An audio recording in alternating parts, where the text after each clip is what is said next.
नमस्कार मेरे प्यारे बच्चों, स्वागत है आपके अपने YouTube channel the PCM vision में। प्यारे बच्चों, आज के इस वीडियो के माध्यम से हम लोग जैक बोर्ड क्लास 12 ज्योग्राफी के सब्जेक्टिव मॉडल पेपर का कंप्लीट सॉल्यूशन देखने वाले हैं। इससे पहले वाले वीडियो में हम लोगों ने ऑब्जेक्टिव क्वेश्चन के मॉडल पेपर का कंप्लीट सॉल्यूशन को देख लिया था। अगर आप लोगों ने नहीं देखा है तो नीचे डिस्क्रिप्शन में प्लेलिस्ट का लिंक दिया हुआ है, आप लोग उसे वहाँ से जाकर के देख सकते हैं। और हाँ प्यारे बच्चों, और भी जितने भी सब्जेक्ट हैं, जैसे आपका हिंदी इलेक्टिव हो गया, इंग्लिश कोर हो गया, आपका हिस्ट्री हो गया, ठीक है, इस सारे सब्जेक्ट का आपका मॉडल पेपर के ऑब्जेक्टिव और सब्जेक्टिव दोनों तरह के जो मॉडल पेपर है उनका कंप्लीट सॉल्यूशन हो चुका है। अगर आप लोगों ने नहीं देखा है तो नीचे डिस्क्रिप्शन में प्लेलिस्ट का लिंक दे दिए हैं, आप लोग उसे वहाँ से ज़रूर जा करके देख लीजिएगा, क्योंकि मॉडल पेपर बहुत ही ज़्यादा इंपॉर्टेंट होता है। वहाँ से बहुत सारे क्वेश्चन देखने को मिलते हैं और उसी तरह के क्वेश्चन आपके बोर्ड एग्जाम में पूछे जाते हैं। ठीक है, तो चलिए शुरू करते हैं और एक एक करके सारे क्वेश्चन को वहाँ पे हम लोग देखते हुए चलते हैं। लेकिन उससे पहले यहाँ पे कुछ सामान्य निर्देश दिया गया है बच्चों, ठीक है, तो इसको आप लोग खुद से पढ़ लीजिएगा, ठीक है, क्योंकि प्रत्येक सब्जेक्ट में आपका सेम टू सेम सामान्य निर्देश दिया गया है। सिर्फ इसमें आपका कुछ डिफरेंस है कि क्वेश्चन नंबर 1 से लेकर के 9 तक आपका जो क्वेश्चन रहेगा ना, ये आपका 1 नंबरिया क्वेश्चन रहने वाला है। बाकी बार अदर सब्जेक्ट में जो क्वेश्चन रहता था वो आपका 2 नंबरिया क्वेश्चन रहता था। ठीक है, यहाँ पे 1 नंबरिया क्वेश्चन इसलिए है क्योंकि आपका ज्योग्राफी में अदर सब्जेक्ट में आपका 20 नंबर का प्रैक्टिकल होता है, ठीक है, और ज्योग्राफी में आपका 30 नंबर का प्रैक्टिकल होता है। इस वजह से यहाँ पे जो 2 नंबरिया क्वेश्चन है उसे आपका 1 नंबरिया कर दिया गया है। ठीक है, बाकी बात जिसको पढ़ना चाहते हैं तो आप लोग पढ़ सकते हैं। हम लोग डायरेक्ट क्वेश्चन पे आते हैं। तो देखिए, सबसे पहले आपका अति लघुत्तरीय प्रश्न है, यानी कि 1 नंबरिया क्वेश्चन दिया गया है और इसका जो उत्तर देना है आपको एक वाक्य में देना है और तो एक शब्द में देना है। ठीक है, ज़्यादा बड़ा बड़ा नहीं लिखना है। तो चलिए इसके हम लोग आंसर को देखते हैं। तो देखिए बच्चों, पहला क्वेश्चन क्या है कि मानव भूगोल को परिभाषित करें, यानी कि मानव भूगोल किसे कहते हैं, इसकी परिभाषा को लिखना है। ठीक है, तो देखिए, भौतिक वातावरण तथा मानवीय क्रियाओं के अंतर संबंधों तथा विभिन्नताओं का अध्ययन करना ही मानव भूगोल है। यानी कि मानव भूगोल किसे कहते हैं, तो जो हमारे आसपास जो भौतिक वातावरण है तथा जो मानव की क्रियाओं हैं उसके अंतर संबंधों तथा उनके बीच जो विभिन्नताएं हैं, यानी कि जो वेरिएशन है, उसके अध्ययन करना हुई क्या कहलाता है, मानव भूगोल कहलाता है। क्लियर है। उसके बाद देखिए, दूसरा क्वेश्चन क्या है कि मानव विकास के 3 बुनियादी आयाम कौन से हैं, यानी कि मानव विकास के बुनियादी आयाम क्या हैं उसके बारे में यहाँ पे लिखना है। ठीक है, तो देखिए, मानव विकास के 3 बुनियादी आयाम हैं। पहला हो गया आपका स्वास्थ्य, दूसरा हो गया आपका शिक्षा और तीसरा आपका जो मानव है उसके संसाधनों तक उसकी पहुंच। ठीक है, यानी कि ये तीनों आपका क्या है, मानव विकास के बुनियादी आयाम है। क्लियर है। उसके बाद देखिए, अगला क्वेश्चन क्या है कि चलवासी पशुचारण से आप क्या समझते हैं। देखिए, नाम से ही पता चल रहा है चलवासी, यानी कि एक जगह स्थिर रह करके पशु को नहीं चराना है, मतलब चल चल करके भटक भटक करके पशु चराना क्या कहलाता है, चलवासी पशुचारण कहलाता है। क्लियर है। देखिए, वही लिखा गया है कि चलवासी पशुचारण एक प्राचीन जीवन निर्वाह व्यवसाय है। इसके पशुचारक, यानी कि जो पशु चराने वाले होते हैं, वे अपने पशुओं के साथ साथ चारे और पानी के लिए एक स्थान से दूसरे स्थान पर घूमते रहते हैं। यानी कि जो पशु के चारा है उसको लेकर के जो पशु चारक होते हैं एक स्थान से दूसरे स्थान फिर तीसरे स्थान, मतलब भटक भटक करके क्या करते हैं, पशु को चराते रहते हैं। ठीक है, इसी को आपका चलवासी पशुचारण कहा जाता है। क्लियर है बच्चों, सारा कुछ समझते हुए चलिए, रटने की जरूरत नहीं पड़ेगा। अगला क्वेश्चन देखिए क्या है कि स्वामित्व के आधार पर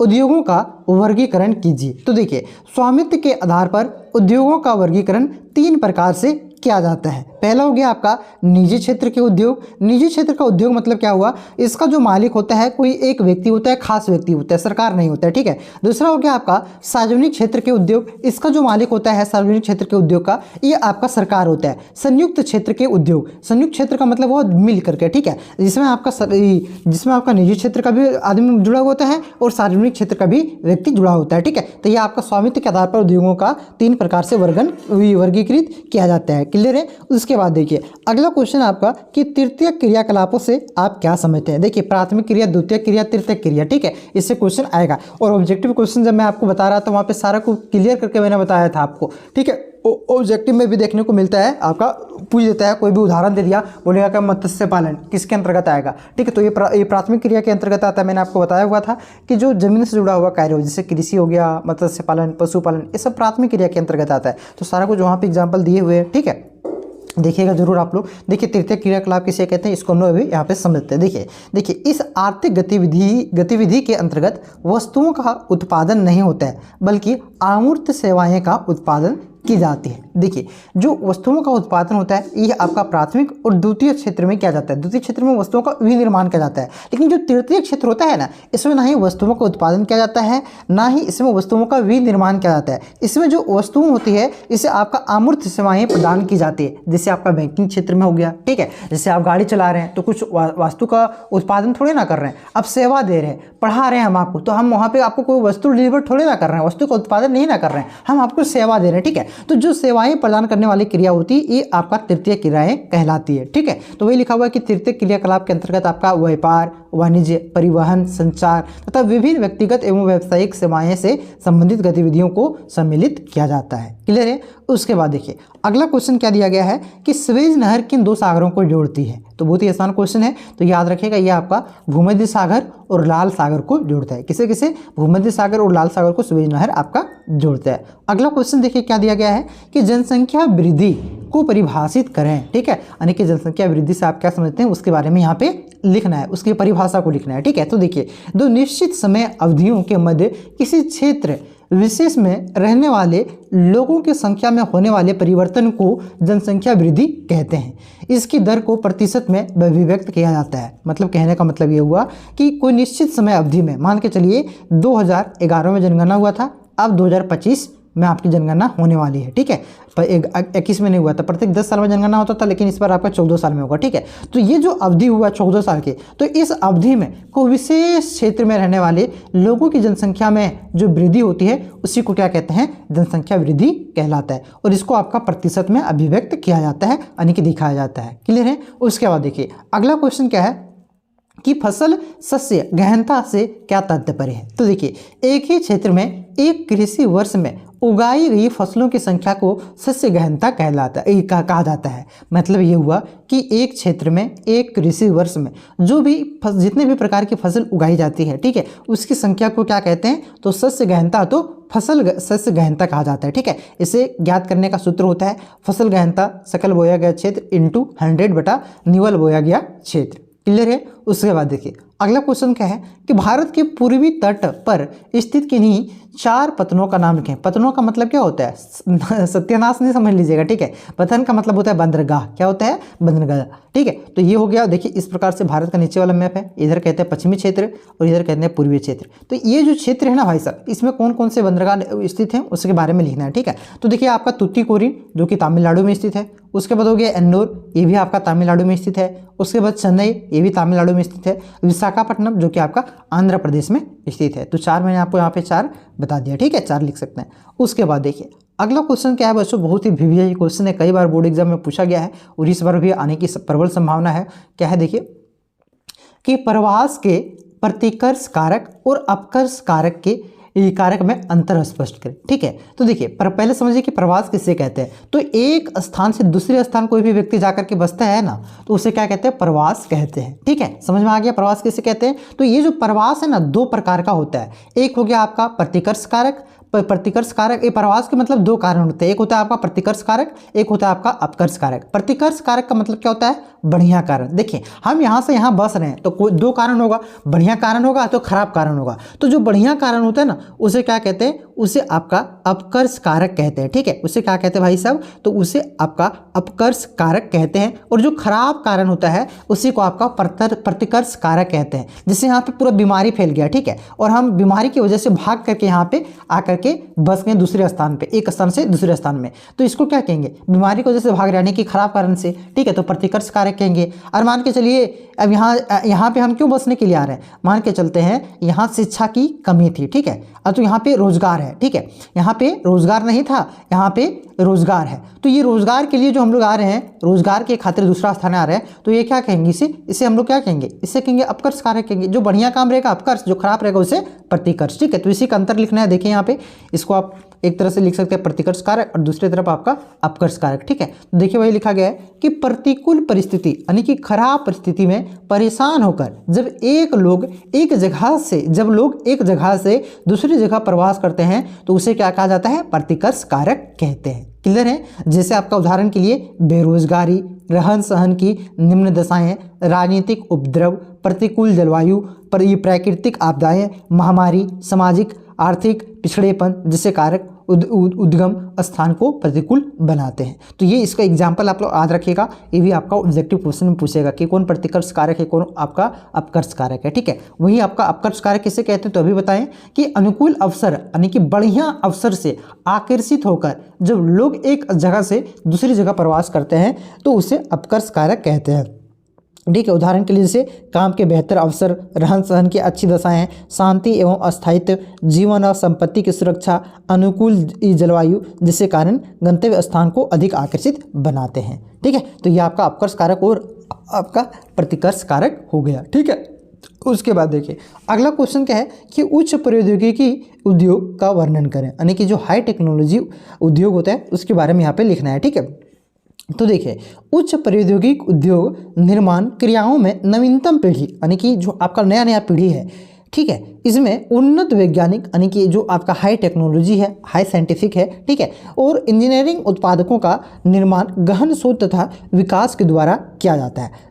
संपूर्ण श्रमिक शक्ति का अधिकतर भाग व्यावसायिक सफ़ेद कॉलर श्रमिकों का होता है। ये उच्च दक्ष एवं विशिष्ट व्यावसायिक श्रमिक एवं वास्तविक उत्पादन नीला कॉपर यहाँ पे नीला कॉपर हटा दीजिए, ठीक, वास्तविक उत्पादन श्रमिकों की संख्या में अधिक होते हैं। उच्च प्रौद्योगिक उद्योग में अंतर मानव कंप्यूटर, ठीक है, आधारित डिजाइन केड यानी कि जिसे कंप्यूटर एडेड डिजाइन कहते हैं का निर्माण, धातु पिघलाने, शोधन के इलेक्ट्रॉनिक नियंत्रण एवं नए रासायनिक औषधीय उत्पादन प्रमुख स्थान रखते हैं। मतलब उच्च प्रौद्योगिकी के अंतर्गत जो हाई टेक्नोलॉजी वाला जो काम होता है उसी को किया जाता है। साथ ही साथ इसमें आप लोग देख सकते हैं जैसे कि आपका कंप्यूटर आधारित डिजाइन हो गया, आपका क्या हो गया उच्च प्रौद्योगिक उद्योग में अंतर मानव हो गया यानी कि मशीन हो गया, धातु पिघलाने एवं शोधन कार्य में इलेक्ट्रॉनिक नियंत्रण व नए रासायनिक औषधि के उत्पादन में प्रमुख स्थान है, ये सब हो गया। ठीक है, आगे देखिए अगला क्वेश्चन बहुत ही इंपॉर्टेंट क्वेश्चन है, कई बार पूछा जा चुका है बोर्ड एग्जाम में कि भारत में पाइपलाइन परिवहन के 5 लाभ बताएं। ठीक है, तो देखिए भारत में पाइपलाइन परिवहन के निम्नलिखित लाभ हैं डैश। पहला लाभ क्या हो गया, क नंबर देख या तो 1 नंबर देख लिख सकते हैं कि इसके निर्माण में केवल आरंभिक लागत ही आती है, बाद में किसी प्रकार का निवेश की आवश्यकता नहीं होती है। यानी कि पाइपलाइन बिछाते समय ही जो आपका पैसा लग गया, बाद में इसमें कोई भी आपका पैसा नहीं लगता है, बाद में कोई ज़्यादा खर्च नहीं होती है। इसके संचालन एवं रख रखाव में बहुत कम खर्च पड़ता है, यानी कि इसके जो संचालन है रख रखाव इसमें बहुत ही कम खर्च पड़ता है। ग नंबर है आपका तीसरा, क्या फ़ायदा है कि ये परिवहन माध्यम अन्य किसी माध्यमों में से सस्ता है, यानी कि बहुत ही सस्ता है। ये परिवहन के अन्य साधनों की क्रियान्वयन के लिए ऊर्जा की आवश्यकता होती है, जबकि पाइपलाइन परिवहन के लिए ऊर्जा की आवश्यकता नहीं होती है, यानी कि ऊर्जा की खूबी करती है तो बहुत ही कम मात्रा में और इसमें ऊर्जा की बचत होती है। किसी भी भूभाग में बिछाया जा सकता है, दुर्गम स्थानों तक भी पाइपलाइन द्वारा परिवहन हो सकता है, यानी कि ऐसा नहीं कि यहाँ पे उबड़ खाबड़ नहीं बिछा सकते हैं, ज़मीन खोद करके बिछा सकते हैं, किसी भी दुर्गम आपका स्थानों तक पहुँचाया जा सकता है पाइपलाइन के द्वारा। ठीक है, इससे समय की बचत होती है, परिवहन से ये प्रदूषण की संभावनाएं नहीं होती है। परिवहन मतलब पाइपलाइन परिवहन से क्या होती है आपकी प्रदूषण नहीं होता है और ये पर्यावरण को अनुकूल होता है। ठीक है, समझ में आ गया होगा। उसके बाद देखिए अगला क्वेश्चन क्या है कि अंतर्राष्ट्रीय व्यापार की आवश्यकता क्यों है। अंतर्राष्ट्रीय व्यापार किससे कहते हैं पहले ये समझिए। देखिए जब कोई भी देश एक देश से दूसरे देश से व्यापार करता है ना, मान के चलिए यहाँ पे एक देश है इंडिया और ये है अमेरिका, तो इंडिया और अमेरिका के बीच जो लेन देन हो रही है, व्यापार हो रहा है, उसी को क्या कहते हैं आपका अंतर्राष्ट्रीय व्यापार कहा जाता है। यानी कि दो देशों के मध्य होने वाले व्यापार को क्या कहते हैं, अंतर्राष्ट्रीय व्यापार कहा जाता है। ठीक है, तो इसकी आवश्यकता क्यों है, तो देखिए अंतर्राष्ट्रीय व्यापार की आवश्यकता कई वजहों से है। ठीक है, जैसे कि आपका पहला क्या हो गया, उत्पादन क्षमता बढ़ाना। ठीक है, मतलब कि अंतर्राष्ट्रीय व्यापार में शामिल होने से फर्मों की उत्पादन क्षमता बढ़ती है, यानी कि अन्य जगह से मांग आता है तो क्या होती है आपका कंपनी उत्पादन बढ़ाता है। ठीक है, दूसरा है आपका विदेशी मुद्रा अर्जित करना। दूसरा कारण क्या है, जो विदेश की मुद्रा है उसे अर्जित करना। ठीक है, अंतर्राष्ट्रीय व्यापार से विदेशी मुद्रा अर्जित करने में मदद मिलती है। ठीक है, तीसरा इसका कारण है उत्पादन लागत कम होना। पैमाने की अर्थव्यवस्था में लाभ की उत्पादन लागत कम होती है। ठीक है, लाभ से उत्पादन लागत क्या होती है, कम होती है। चौथा इसका कारण है विविधता एवं प्रतिस्पर्धा बढ़ाना, यानी कि कह सकते हैं मिसलेनियस को बढ़ाना, और जो आपकी कंपटीशन है, प्रतिस्पर्धा का मतलब कंपटीशन होता है, एक कंपटीशन बढ़ाना, और कंपटीशन बढ़ेगा तो क्या होगा, हमें सस्ता सामान मिलेगा। ठीक है, यानी कि जो ग्राहक होता है उसे सस्ता सामान मिलता है। तो वही लिखा हुआ है कि अंतर्राष्ट्रीय व्यापार से फर्म में ज़्यादा प्रतिस्पर्धी और आपका विविध बनती है, यानी कि आपका मिसलेनियस बनती है। ठीक है, मतलब एक से एक प्रकार के मतलब सामान को क्या करती है, आपका उत्पादन करती है, नया नया टेक्नोलॉजी बनाने में जोड़ देती है। आगे है आपका संसाधन वितरण, यानी कि अंतर्राष्ट्रीय व्यापार से देश को उन क्षेत्रों में विशेषज्ञता हासिल करने में मदद मिलती है जहाँ से वे अच्छे, इस सबसे अच्छे होते हैं। उसके बाद है जीवन स्तर में सुधार। ठीक है, छठा कारण क्या है, जीवन स्तर में सुधार। तो अंतर्राष्ट्रीय व्यापार से लोगों को दूसरे देशों की ये वस्तुओं मिलती है और उनके जीवन स्तर में सुधार मिलता है। एक देश से दूसरे देश में जब व्यापार होता है तो क्या होती है, हम अमेरिका की वस्तु को यूज कर सकते हैं, हम हमारे वस्तु अमेरिका यूज कर सकता है, तो जो वहाँ नहीं, हमारे देश में नहीं मिलता है वो अमेरिका से मंगा लिए, तो हमारे जीवन स्तर में क्या होगी, सुधार होती है। ठीक है, सातवां कारण है आपका आर्थिक विकास। अंतर्राष्ट्रीय व्यापार से देशों के आर्थिक विकास में मदद मिलती है। क्लियर है, समझ आ गया होगा। चलिए अब देखते हैं 14 नंबर का क्वेश्चन। अगला क्वेश्चन क्या है कि भारत के जनसंख्या वितरण प्रतिरूप का वर्णन करें, यानी कि भारत की जनसंख्या वितरण, भारत में कहाँ पे जनसंख्या कहाँ ज़्यादा निवास करती है, कहाँ कम निवास करती है, उसके बारे में आपको लिखना है। ठीक है, तो देखिए इस प्रकार से लिखिएगा, भारत में जनसंख्या का वितरण असमान है।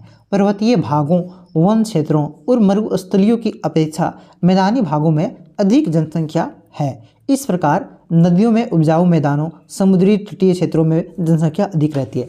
देखिए भारत की जो जनसंख्या वितरण है ये असमान है, हर जगह बराबर नहीं है। जो पर्वतीय भाग है, वन क्षेत्र है और जो मरुस्थलीय क्षेत्र है, ठीक है, यहाँ पे जनसंख्या कम मिलती है किसकी तुलना में, तो मैदानी भागों की तुलना में, यानी कि मैदानी भागों में जनसंख्या ज़्यादा निवास करती है। क्यों निवास करती है, क्योंकि देखिए मैदानी भागों में नदियाँ होती है और यहाँ पे उपजाऊ मृदा होती है, समुद्री तट में भी आपका अधिक जनसंख्या क्या करती है, निवास करती है। ठीक है, वही लिखा हुआ है देखिए कि हिमालयन छोटे राज्य सिक्किम की जनसंख्या 6.7 लाख है, जबकि मैदानी बड़े राज्य उत्तर प्रदेश की जनसंख्या आपका लगभग 20 करोड़ है, यानी कि 19.95 करोड़ है। कुल मिलाकर के भारत के 10 ऐसे राज्य हैं जिनमें प्रत्येक की जनसंख्या 6 करोड़ से अधिक है। कुछ राज्य क्षेत्रफल में बड़े होते हुए भी कम जनसंख्या वाले हैं, जैसे राजस्थान, मध्य प्रदेश, जबकि ये दोनों ही क्षेत्रफल की दृष्टि से बड़े देश के बड़े राज्य हैं। देखिए आपका राजस्थान में रेगिस्तान है तो ये आपका बहुत बड़ा क्षेत्रफल की दृष्टि से है, लेकिन वहाँ पे जनसंख्या कम निवास करती है क्योंकि वहाँ पे मरुस्थल है। मध्य प्रदेश में भी आपका क्षेत्रफल की दृष्टि से आपका बड़े राज्य हैं, लेकिन वहाँ भी आपका क्या होती है, पठार होने के कारण कम जनसंख्या निवास करती है। केवल 5 राज्य उत्तर प्रदेश, महाराष्ट्र, बिहार, पश्चिम बंगाल, आंध्र प्रदेश में देश के आधे से अधिक जनसंख्या निवास करती है। तो इसका आंसर हो गया। चलिए अगला क्वेश्चन देखिए। अगला क्वेश्चन क्या है कि भारत की पल्ली और परिक्षिप्त ग्रामीण बस्तियों में अंतर स्पष्ट करें। ठीक है, तो देखिए इस प्रकार से लिखिएगा कि भारत में पल्ली बस्तियां और परिक्षिप्त बस्तियों में निम्न अंतर है। पहला यहाँ पे आप लिख सकते हैं पल्ली बस्तियों के बारे में, फिर नीचे आप लिख सकते हैं आपका ये परिक्षिप्त बस्ती के बारे में। ठीक है, तो देखिए पल्ली बस्ती क्या होती है, इन बस्तियों का निर्माण जातीय व्यवस्था के कारण उत्पन्न सामाजिक अलगाव से होता है, यानी कि हमारे समाज में जो जातीय व्यवस्था है उसके वजह से इन बस्तियों, पल्ली बस्तियों का निर्माण होती है। इन बस्तियों में एक से अधिक जाति के लोग रहते हैं। भारत में इस प्रकार की बस्तियां मुख्य रूप से मध्य गंगा मैदान, निम्न गंगा मैदान, छत्तीसगढ़, हिमालय की निचली घाटियों में पाई जाती है।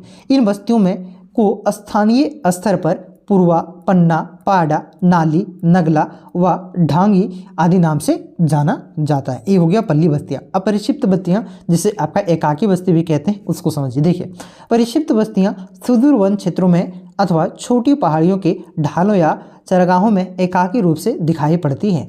भारत में यह बस्तियां मेघालय, उत्तराखंड, हिमाचल प्रदेश, केरल राज्य के अनेक भागों में पाई जाती है। इन बस्तियों का विकास भूमि संसाधनों के अत्यधिक विखंडित प्रकृति के कारण होता है। तो ये हो गया आपका पल्ली बस्तियां और परिक्षिप्त बस्तियां। ठीक है, उसके बाद देखिए अगला क्वेश्चन क्या है कि भूतापीय ऊर्जा किसे कहते हैं, इसके महत्व क्या महत्व है। ठीक है, तो देखिए भूतापीय मतलब जमीन से जो ताप के कारण ऊर्जा हमें प्राप्त होती है उसको भूतापीय ऊर्जा कहा जाता है। ठीक है, और उसके क्या क्या महत्व है देखिएगा।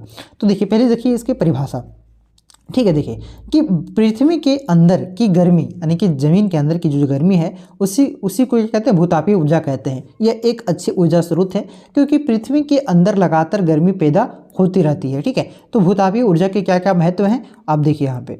देखिए, भूतापीय ऊर्जा को निकालने के लिए धरती में गहरे कुएं खोदे जाते हैं। भूतापीय ऊर्जा को प्राकृतिक रूप से उत्पादन होने वाले भाप और गर्म पानी के रूप में सतह पर लाया जाता है। ठीक है, तीसरा इसका महत्व है कि इस ऊर्जा का इस्तेमाल बिजली पैदा करने में, इमारतों को गर्म करने में और नहाने में किया जाता है। चौथा इसका महत्व है कि भूतापीय ऊर्जा एक आपका नवीकरणीय और स्वच्छ ऊर्जा के स्रोत है, इनसे प्रदूषण नहीं होता है और ये फटाफट बनते रहता है। ठीक है, पांचवा इसका अदम महत्व है कि भूतापीय ऊर्जा का इस्तेमाल डीकार्बोनाइजेशन में किया जाता है, यानी कि कार्बोनाइजेशन कर सकते हैं, एक तरह से इसमें कार्बन फैलता नहीं है, कार्बन डाइऑक्साइड नहीं निकलता है, हानिकारक गैसें नहीं निकलती है। ठीक है, आपका छठा हो गया आपका इसका महत्व कि भूतापीय ऊर्जा संयंत्रों को बहुत कम रख रखाव की जरूरत पड़ती है। ठीक है, कम जगह ये आपका घेरता है। क्लियर है। अब यहाँ से आपका ये शुरू होता है आपका दीर्घ उत्तरीय प्रश्न। ठीक है, नहीं 18 नंबर से शुरू होगा। ठीक है, 17 नंबर का क्वेश्चन क्या है देखिए कि भारत में सड़क तथा रेल परिवहन एक दूसरे के पूरक हैं, स्पष्ट करें। यानी कि भारत में सड़क परिवहन और रेल परिवहन एक दूसरे के पूरक हैं, कैसे हैं उसके बारे में लिखना है। ठीक है, तो देखिए कि सड़क तथा रेल परिवहन एक दूसरे के पूरक हैं, डैश कैसे हैं, तो पहले यहाँ पे आप पॉइंट बना करके लिख सकते हैं कि सड़क परिवहन घर तथा रेलवे स्टेशन के बीच एक जोड़ है, क्योंकि यह घर घर सेवाएं उपलब्ध कराता है। दूसरा इसका लिख सकते हैं आप कि सड़क परिवहन खेतों तथा कारखानों को रेलवे स्टेशन से जोड़ता है। ठीक है, यानी कि जो सड़क परिवहन होता है ये रेलवे स्टेशन को हमारे घर से जोड़ता है, कल कारखानों से जोड़ता है, क्योंकि ट्रेन आपका डायरेक्ट फैक्ट्री नहीं चला जाता जी, हमारे घर जगह थोड़ी ना आ जाता है, बात समझ रहे हो ना। तो इस वजह से एक दूसरे के ये पूरक है। देखिए दूसरा है कि दूरवर्ती स्थानों पर जाए जाने वाली वस्तुएं स्टेशन तक ट्रकों में स्टेशन तक जो होता है ये आपका ट्रकों में लाई जाती है। ग नंबर में लिख सकते हैं कि रेल परिवहन भारी वस्तुओं के परिवहन के लिए महत्वपूर्ण है, जबकि सड़क परिवहन ग्रामीण क्षेत्रों से शहरी बाजार तक शीघ्र नष्ट हो जाने वाले उत्पादों जैसे फल, सब्जी, दूध, डायरी उत्पाद के परिवहन के लिए महत्वपूर्ण है। तो इस प्रकार से हम कह सकते हैं कि जो सड़क परिवहन है और रेल परिवहन है एक दूसरे के क्या है, पूरक है। क्लियर है। अब यहाँ से आपका दीर्घ उत्तरीय प्रश्न उत्तर शुरू होते हैं। ठीक है, यानी कि 5 नंबरिया क्वेश्चन। ठीक है, तो देखिए 18 नंबर का क्वेश्चन क्या दिया गया बच्चों कि उद्योग के स्थानीयकरण को प्रभावित करने वाले कौन कौन से कारक हैं। देखिए उद्योग के स्थानीयकरण को मतलब यहाँ पे उद्योग है वहाँ पे उद्योग नहीं है, तो इसको प्रभावित जो करता है उसके कौन कौन से कारण हैं उसको यहाँ पे आपको लिखना है। ठीक है, तो देखिए उद्योग को स्थानीयकरण को प्रभावित करने वाले निम्नलिखित कारक हैं।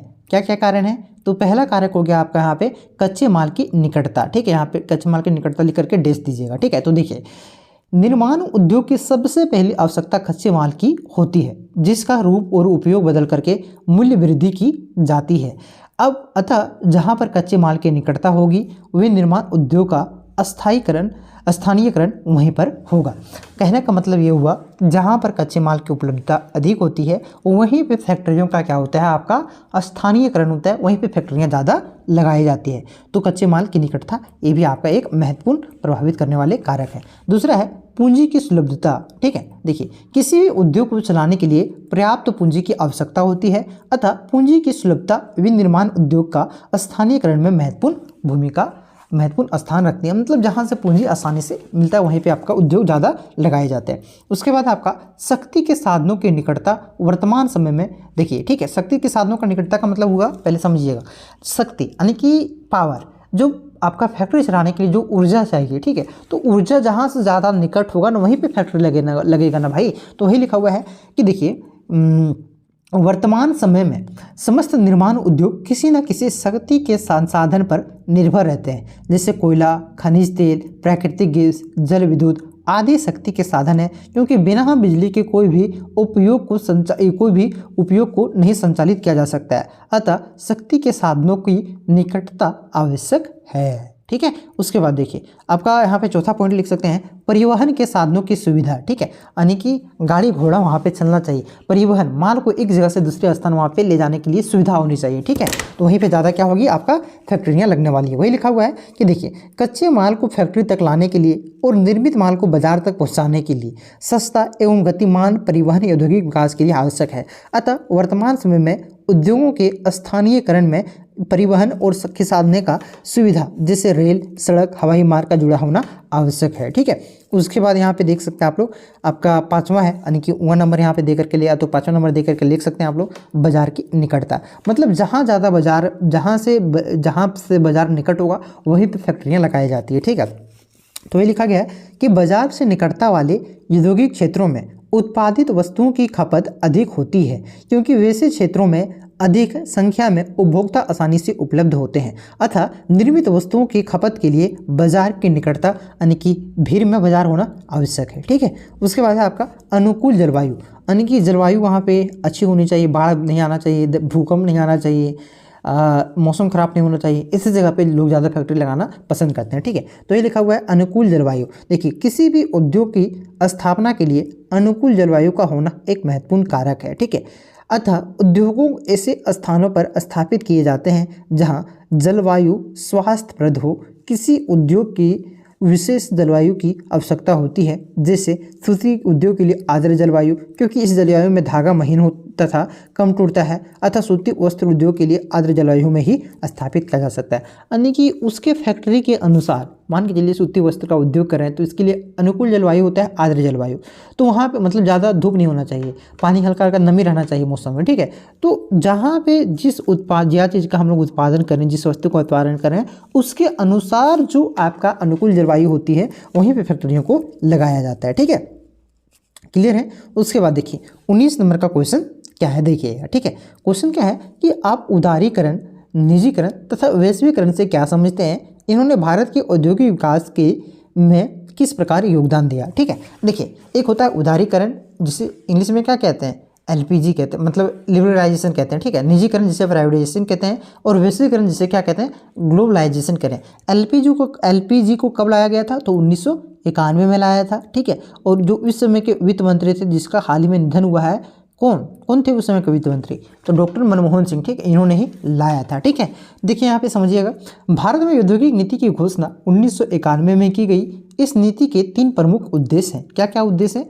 देखिए, पहला उद्देश्य था आपका उदारीकरण, दूसरा उद्देश्य था आपका निजीकरण, और तीसरा उद्देश्य था वैश्वीकरण। क्या कहते हैं और इसके क्या उद्देश्य थे, मतलब इसका किस प्रकार से भारतीय औद्योगिक विकास में योगदान है, उसके बारे में हम लोग देखते हैं। तो सबसे पहले देखते हैं कि उदारीकरण का मतलब क्या होता है। ठीक है, तो देखिए, आर्थिक विकास को गति प्रदान करने के लिए भारत सरकार द्वारा पूर्व आर्थिक नियम व कानूनों के लचीलापन, लाइसेंस प्रणाली को समाप्त करना, विदेशी निवेश को प्रोत्साहित करना, उद्योग स्थापना, वाणिज्य व व्यापार क्षेत्रों में छूट संबंधित समस्त प्रयासों को उदारीकरण के नाम से जाना जाता है। मतलब जो उद्योग स्थापित करने के लिए जो कानून नियम था उसको लचीला बनाया। ठीक है, लचीला बनाने का मतलब जो नियम था उसको हल्का कर दिया। पहले नियम आपको इस तरह से करना पड़ेगा, भाई साहब मान के चलिए आपको लेबर कम खटाना होगा, ज़्यादा पैसा देना होगा, बहुत सारे नियम थे। प्रदूषण नहीं ज़्यादा करना पड़ेगा। ठीक है, तो उस नियम को समाप्त क्या करना है, मतलब उस नियम में छूट देना, तो उसको समाप्त करना ही उदारीकरण कहलाया है। ठीक है, उसके बाद देखिए निजीकरण। निजीकरण का मतलब क्या होता है? देखिए, उदारीकरण नीति निजीकरण के आधार पर प्रदान करने के लिए बनाई गई। सार्वजनिक क्षेत्र में निजी क्षेत्र की ओर से स्वामित्व हस्तांतरित करने की प्रक्रिया को निजीकरण कहा जाता है। निजीकरण घरेलू तथा बहुराष्ट्रीय दोनों पूंजी निवेशकों को आकर्षित करने के लिए किया गया। मतलब कि हमारा देश पहले एक मिश्रित अर्थव्यवस्था थी, बहुत सारी फैक्ट्रियाँ यहाँ पे क्या थी, सरकार के पास थी। तो ये जो फैक्ट्रियाँ थी ना, इस फैक्ट्रियों को क्या किया गया, बेचा गया। किसको बेचा गया? तो प्राइवेटाइजेशन किया गया, प्राइवेट हाथों में बेचा गया। ठीक है, तो इसी को आपका निजीकरण कहा गया। तो इससे क्या हुई, देश में कंपटीशन बढ़ा, ज़्यादा लोग फैक्ट्री खरीदे और वो अपने अनुसार चलाए, जिससे फायदा हुआ और ये आपका अर्थव्यवस्था को मजबूती मिली। ठीक है, उसके बाद है वैश्वीकरण। वैश्वीकरण का अर्थ क्या होता है? तो देश की अर्थव्यवस्था को विश्व की अर्थव्यवस्था के साथ एकीकृत करना, यानी कि देश की अर्थव्यवस्था जो है इसे दूसरे देश की अर्थव्यवस्था से व्यापार करना, ये सब आपका वैश्वीकरण कहलाया है। ठीक है, तो इस प्रक्रिया के अंतर्गत आपका समान व पूंजी सहित सेवाएं, श्रम एवं संसाधन एक देश से दूसरे देश के स्वतंत्रतापूर्वक पहुंचाए जा सकते हैं। उदारीकरण, निजीकरण तथा वैश्वीकरण भारत के औद्योगिक विकास में सहयोग दिया। ठीक है, तो उदारीकरण, निजीकरण तथा वैश्वीकरण भारत के औद्योगिक नीति 1991 के प्रमुख लक्ष्य रहे। इन लक्ष्यों को क्रियान्वयन करने के लिए भारतीय औद्योगिक विकास को पर्याप्त प्रोत्साहन मिला। ठीक है, और इसके प्रमुख कारण क्या क्या थे उसके यहाँ पर हम लोग देख लेते हैं। इसके प्रमुख कारण निम्नवत रहे। क्या क्या कारण रहे? तो सुरक्षा, सामरिक अथवा पर्यावरण से संबंधित 6 उद्योगों को छोड़कर भारत सरकार ने सभी उद्योगों में लाइसेंस व्यवस्था से मुक्त कर दिया, इसका प्रभाव रहा। ठीक, उसके बाद आपका 1956 में सार्वजनिक सेक्टर के लिए सुरक्षित उद्योगों की इस संख्या ये 17 से घटा करके 4 कर दिया। इस प्रकार 13 उद्योगों के लिए निजी क्षेत्र के दरवाजे सरकार द्वारा खोल दिए गए, यानी कि जो 17 उद्योग थे जिसमें आपका सरकार के हाथों में था उसे निजीकरण कर दिया गया, यानी कि कंपनियों को बेचा गया। कंपनी भी इसमें आप उत्पादन कर सकते थे। ठीक है, केवल परमाणु शक्ति तथा रेलवे संबंधित उद्योग को सार्वजनिक क्षेत्र के अंतर्गत बने रहे। ठीक है, उसके बाद आपका भारत सरकार द्वारा सार्वजनिक उद्योगों में शहरों में से कुछ सामान्य जनता, कामगारों तथा वित्तीय संस्थाओं के लिए आवंटित करने का निश्चित लिया।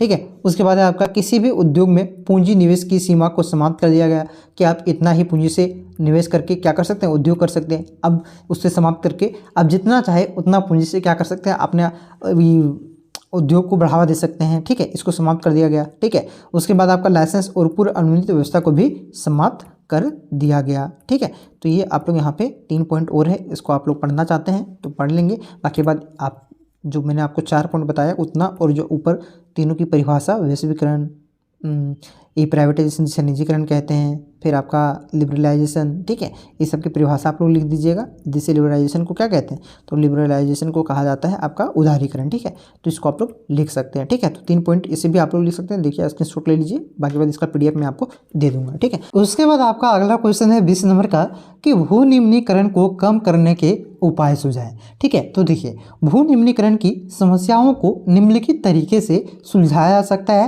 यानी कि कम किया जा सकता है। पहला तरीका क्या है, पहला तरीका है आपका वनारोपण, तो पेड़ पौधे लगा करके अधिक वर्षा वाले और मरुस्थलीय भागों में भू निम्नीकरण को कम किया जा सकता है। देखिए भू निम्नीकरण का मतलब क्या होता है, एक तरह से मृदा अपरदन हुआ, तो भूमि की गुणवत्ता में कमी आना। ठीक है, जिससे उसकी उपजाऊ जो क्षमता थी उसमें कमी आना, मृदा का अपरदन हो जाना। ठीक है, जो बढ़िया मिट्टी थी उसके खराब मिट्टी में बदल जाना।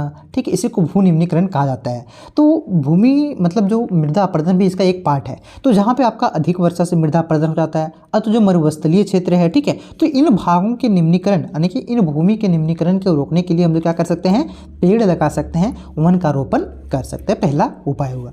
दूसरा उपाय हुआ आपका चारागाह भूमि का उचित प्रबंधन करके भू निम्नीकरण को कम किया जा सकता है। चारागाह भूमि का मतलब क्या होता है, चारागाह से भी क्या होता है, अधिक गाय चराने से क्या हो जाएगा कि आपका वहाँ पे मृदा अपरदन होता है, क्योंकि जो घास की जड़ होती है इसे उखाड़ लेती है गाय। ठीक है, तो इससे क्या हो जाती है, अपनी मृदा पकड़ नहीं रहती, पानी हल्का सा पड़ता है तो कट करके मृदा क्या हो जाती है, आपका बह जाता है। तो जो चारागाह की जो भूमि है, ठीक है, उसका एक उचित प्रबंधन कि भैया यहीं पर आपको गाय चलानी है, यहीं पर अपना पशु चराना है, तो इससे भी हम क्या कर सकते हैं, आपका ये रोका जा सकता है। ठीक है, तीसरा है आपका रेतीली टीलों में कांटेदार झाड़ियां लगा करके स्थिर बढ़ाने की प्रक्रिया से भी भू निम्नीकरण को कम किया जा सकता है। चौथा इसका आपका लिख सकते हैं कि जो बर भूमि है उसके उचित प्रबंधन, खनन, नियंत्रण और औद्योगिक जल परिष्करण के द्वारा भी भू निम्नीकरण को कम किया जा सकता है। ठीक है, उसके बाद देखिए 21 नंबर का क्वेश्चन बहुत ही इंपॉर्टेंट क्वेश्चन है कि सेवा सेक्टर में पर्यटन के महत्व को स्पष्ट कीजिए तथा पर्यटन को प्रभावित करने वाले कारकों की व्याख्या कीजिए। ठीक है, उसको यहाँ पे लिखना है। तो देखिए सेवा सेक्टर में पर्यटन के महत्व, ठीक है, क्या महत्व है, तो देखिए पर्यटन मनोरंजन के उद्देश्य से की जाने वाली यात्रा है। ठीक है, पर्यटन के अंतर्गत पर्यटकों के लिए आवास उपलब्ध कराना, भोजन, परिवहन, भागीदारी और दुकान मुहैया करवाना आदि सेवाएं इसमें सम्मिलित है। उसके बाद तीसरा पॉइंट लिखिएगा आप लोग कि वर्तमान समय में पर्यटन आर्थिक विकास और रोजगार सृजक का एक सशक्त माध्यम बन चुका है। यह देश के सिर्फ सेवा उद्योगों में से एक है। ठीक है, उसके बाद आप चौथा पॉइंट लिख सकते हैं कि पर्यटन स्थानीय अर्थव्यवस्था का सकारात्मक आर्थिक प्रभाव डाल रहा है, साथ ही साथ सामुदायिक विकास और गरीबी में कमी लाने वाला एक प्रमुख घटक सिद्ध हो चुका है। इससे काफ़ी लोगों को रोजगार मिलता है। ठीक है, देखिए 1980 से प्रतिवर्ष 27 दिसंबर को विश्व पर्यटन दिवस के रूप में मनाया जाता है। भारत में पर्यटन को लेकर के लोगों के बीच जागरूकता बढ़ी है और भारत के उत्तरी और उत्तरी पूर्वी राज्यों में पर्यटकों की संख्या में काफ़ी बढ़ोतरी हुई है। इसके अलावा भारत के पश्चिमी तथा पूर्वी तटीय भागों के पर्यटकों क्षेत्रों में सैलानियों की तादाद में वृद्धि देखी गई है। पर्यटन को प्रभावित करने वाले कारक, कौन कौन से कारक प्रभावित करते हैं पर्यटक को, देखिए अवकाश का उपभोग का उद्देश्य मांग, पिछले कुछ दशकों में अवकाश के उद्देश्य से पर्यटन में वृद्धि हुई है। लोगों अपने तनावग्रस्त जीवन से आराम पाने के लिए पर्यटन का सहारा ले रहे हैं। परिवहन से भी इसको प्रभावित करता है। परिवहन सुविधाओं में सुधार के साथ ही पर्यटन क्षेत्र में तीव्र वृद्धि देखी गई। जलवायु, देखिए पर्यटक अवकाश के दिनों में अनुकूल जलवायु वाले क्षेत्रों में जाना सही पसंद करते हैं, जिससे गर्मियों के दिनों में भारत के पर्यटक उत्तर पर्वतीय क्षेत्रों में जाना पसंद करते हैं। भूदृश्य भी लोगों को आकर्षक एवं मनमोहक भूदृश्य के प्रति आकर्षित करते हैं, जैसे पर्वत, झीलें, दर्शनीय स्थान और समुद्री तट आदि लोगों पर जाना ज़्यादा पसंद करते हैं। उसके बाद इतिहास कला के लोग प्राचीन और सुंदर नगर, पुरातात्विक स्थानों को देख करके आनंदित होते हैं। इस कारण इतिहास और कला से परिपूर्ण क्षेत्र लोग पर्यटन के लिए आकर्षक केंद्र बिंदु हो जाते हैं। तो इस प्रकार से इसको प्रभावित करते हैं। आगे देखिए अगला क्वेश्चन क्या है कि भारत में परिवहन के प्रमुख साधन कौन कौन से हैं, इनके विकास को प्रभावित करने वाले कारकों को लिखें। यानी कि भारत में एक स्थान से दूसरे स्थान जाने के क्या क्या साधन है, परिवहन के क्या साधन है और इनको इसके विकास को प्रभावित करने वाले कारणों को यहाँ पे लिखना है। ठीक है, तो देखिए भारत में परिवहन के प्रमुख साधनों को 3 वर्गों में के अंतर्गत रखा गया है। पहला है आपका स्थल परिवहन, जिसमें मुख्य सड़क मार्गों में परिवहन, जैसे रेल मार्गों से परिवहन, पाइपलाइनों से परिवहन, आपका केबीबीलू रोपवे मतलब देखें जैसे देवघर में रोपवे था, ठीक है, एक रस्सी से झुला करके इस तरह से लाया जाता है, उसको रोपवे कहा जाता है। ठीक है, से परिवहन को शामिल किया जाता है। दूसरा हो जाता है आपका जल परिवहन, इसके भी 2 वर्ग हैं, अंतः जल स्थलीय मार्गों से परिवहन और दूसरा हो जाता है आपका महासागरीय जल मार्गों से परिवहन। तीसरा इसका प्रकार है आपका वायु परिवहन। ठीक है, इसके अंतर्गत भी 2 तरह की सेवा हैं, एक होता है अंतर्देशीय यानी कि एक देश से दूसरे देश से जहाज से जाना, और एक होता है अंतर्राष्ट्रीय। ठीक है, अंतर्देशीय यानी कि मतलब एक राज्य में से दूसरे राज्य से जाना यानी कि देश के अंदर ही, ठीक है, उसको क्या कहेंगे अंतर्देशीय यानी कि घरेलू सेवा कहेंगे। तथा एक होता है आपका अंतर्राष्ट्रीय का मतलब हुआ एक देश से दूसरे देश जाना। ठीक है, तो ये भी आता है इसके अंतर्गत। अब देखिए इसके अलावा पर्वतीय क्षेत्रों में जहाँ सड़कें बनाना संभव नहीं है, वहाँ पदार्थों, वस्तुओं, लोगों के आगमन के लिए राज्य मार्गों में केबिल मार्गों यानी कि केबिल मार्गों मतलब केबल की तरह ही एक तरह से रहता है, रस्सी बांध करके। ठीक है, आप लोगों ने रोपवे देखा होगा, सर्च कर लीजिएगा गूगल में, रोपवे किसे कहते हैं। ठीक है, आज समझ में आ जाएगा। ठीक है, तो मार्गों का रोपवे परिवहन करने के लिए किया जाता है। ठीक है, अब इसको प्रभावित करने वाले कौन कौन से कारक हैं, तो देखिए परिवहन को प्रसाधनों को विकास को प्रभावित करने वाले कारक, पहला हो गया आपका स्थल आकृति। ठीक है, देखिए खाबड़ पर्वतीय अथवा पठारी भागों में परिवहन के साधनों का विकास मैदानी समतल भागों की अपेक्षा कम होता है।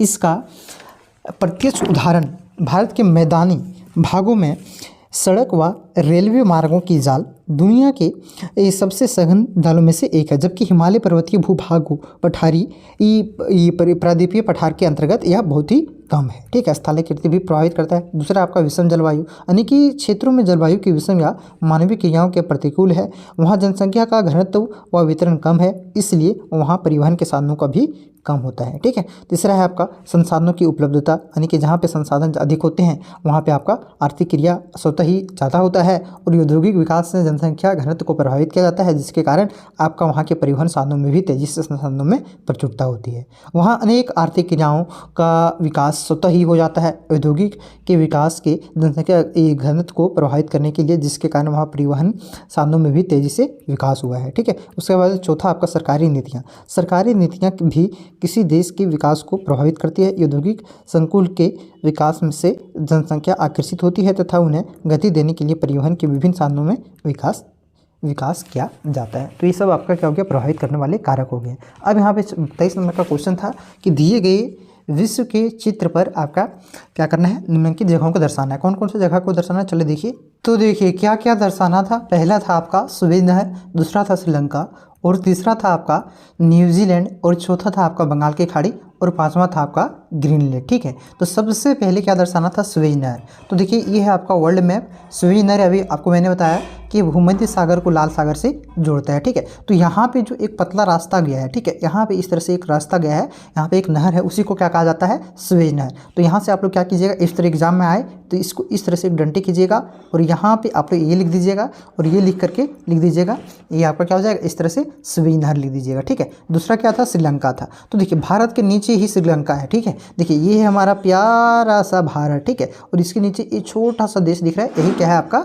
श्रीलंका है। ठीक है, तो यहाँ पे आप लिख सकते हैं इस तरह से, यहाँ पे बी नंबर दे करके श्रीलंका इस तरह से लिख सकते हैं। ठीक है, इस तरह से लिख सकते हैं। तीसरा फिर क्या था भाई साहब, तो तीसरा था बोलिएगा सर बंगाल की खाड़ी, नहीं न्यूजीलैंड। ठीक है, तो देखिए ये है ऑस्ट्रेलिया और यहाँ पे आपका एक छोटा सा देश है ऑस्ट्रेलिया महाद्वीप में, न्यूजीलैंड। ठीक है, तो इस तरह करके यहाँ पे सी लिख करके न्यूजीलैंड लिख सकते हैं। उसके बाद आप यहाँ पे देख सकते हैं, उसके बाद क्या था, उसके बाद था बंगाल की खाड़ी, ठीक है। तो बंगाल की खाड़ी देखिए ये है आपका बंगाल वाला, ये जो आपका क्षेत्र दिख रहा है इसी को बंगाल की खाड़ी कहा जाता है। तो यहाँ से आप लिख सकते हैं डी नंबर में, तो सी नंबर में जो था शायद डी नंबर में था ना, हाँ डी नंबर दे करके आप लोग यहाँ पे इसको लिख सकते हैं बंगाल की खाड़ी, ठीक है। ये है आपका डी नंबर बंगाल की खाड़ी।